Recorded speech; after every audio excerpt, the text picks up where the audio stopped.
with something real simple, just roasted chicken with a chimichurri sauce, some fondant potatoes, with just searing them off, get that nice crisp on it, and then hit them with some fresh herbs, some garlic and some butter, throw it in the oven, so it's nice and sexy, nice and tasty. And then also preparing cherry tomatoes, sautéed, real quick, simple. This is real simple stuff to cook. Like it's just chicken, potatoes, and asparagus. Or in the sauce too, but the sauce is real simple. Just mixing things together. Tell me about the sauce. The sauce is chimichurri sauce. Like I like to use both parsley and cilantro in mine. A little red wine, some oil, some garlic, some salt, and just blend it all together. I personally like to blend everything up because I don't like the oil base consistency of the chimichurri, I guess you could say. Like the oil just completely covers your tongue. Okay. But if you burn mix everything out, I guess you get more of a balance. I use a hand blender.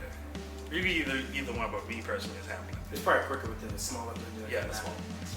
And then you say you use red wine in there too? Yeah, red wine for that vinegar, for that kick in there. Okay. So that definitely depends on how much of a kick you want, but definitely the vinegar plays a big part in that. I gotta imagine it adds acidity to it as well. Yes. Got it. And would you recommend people buy a very expensive red wine, or just like the red wine that you get at pub? It all depends on your taste. But you don't have to go above and beyond for it. Okay. You just want that acidic and that kick to it.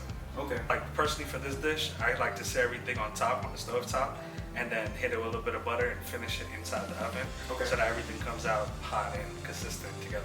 Brick chicken, have you ever had brick chicken before? We used to have it at Verde. Yeah, at Verde. So I had it at Verde and I was like, like I could make a little something different to it, because it was the brick chicken with the same concept, like the fried potatoes and the asparagus. The arugula, and then the chimichurri sauce. And I was like, oh, this is real, I always get it, I'm not gonna lie. Like, it's juicy, it's good as hell, like, it's simple. But I was like, I need to figure out what else we can do, because the arugula part, even because arugula is spicy, like, it kind of threw off the chimichurri for me. So I was like, what if we had something more neutral, but still acidic? So I was like, all right, tomatoes, like, Got it. And then, for the green element, asparagus, real simple. Everybody knows how to cook asparagus. Some people might not. Some people might not know how to cook asparagus. But sure. Yeah, it's simple things that you can do at home instead of having to, use up all fancy ingredients. Got it. It's something that you can get real local. Right, real local. This dish should literally take you 10 minutes if you prep yourself together. We're prepping everything 15 minutes. 15 minutes of cooking time and everything Yeah, too? everything. No, I lied. I didn't think about it. 10 minutes. I was thinking about like 500-degree oven. No lie. I'm like, Nah. 15 minutes. Nah, 15. I would say more about 30 minutes. Let's say 30 minutes. Okay. So I will start with searing the chicken first, simply because it takes the longest to cook. So sear that off, get a nice golden color on both sides, and then throw it in the oven inside the same original pan. And then I'll work on the fondant potatoes and do the same exact thing. Sear on top and bottom. You don't have to necessarily sear all four sides if you don't want to.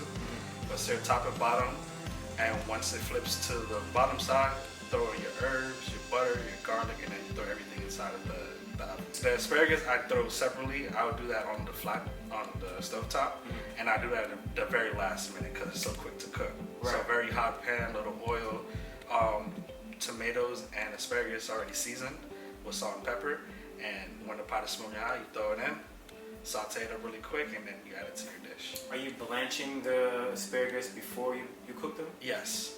I let the water get to a rapid boil, get the water to where it's sea salt taste, that ocean taste, and blanch it for about a minute, 30 seconds to a minute, depending on how thick it is, and cool it off, ice water, and then saute with the cherry tomatoes when I'm ready.